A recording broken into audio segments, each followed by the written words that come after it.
கரூர்ல 2-3 வாரத்திற்கு முன்பு 41 அப்பாவி பொதுமக்கள் கரூர்ல இறந்திருக்கிறாங்க. என்னங்க தப்புனாங்க?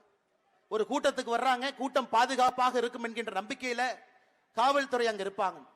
100 காவல்துறை கூட அங்கே பாதுகாப்புக்கு போடப்படவில்லை, 100 பேர் கூட. நேற்று பகுஜன் சமாஜ்வாடி கட்சியினுடைய முன்னாள் மாநில தலைவர் ஆம்ஸ்ட்ராங் அவரை கொலை செய்த குற்றவாளி, நம்பர் 1 குற்றவாளி இறந்த பொழுது, நேற்று அந்த குற்றவாளியினுடைய ஈம காரியத்திற்கு திராவிட முன்னேற்ற கழகத்தினுடைய அரசு எத்தனை பேரை பாதுகாப்பு போட்டாங்க தெரியுங்களா?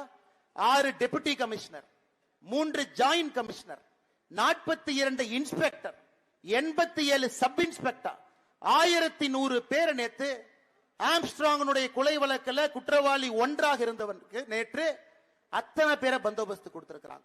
ஆனா கரூர்ல 100 பேர். இதுலயே உங்களுக்கு தெரியும் திமுக ஆட்சியினுடைய அக்கறை எங்க இருக்கு, அவர்களுடைய கண்கள் எங்க இருக்கிறது என்பது வெளிவாக தெரியும்.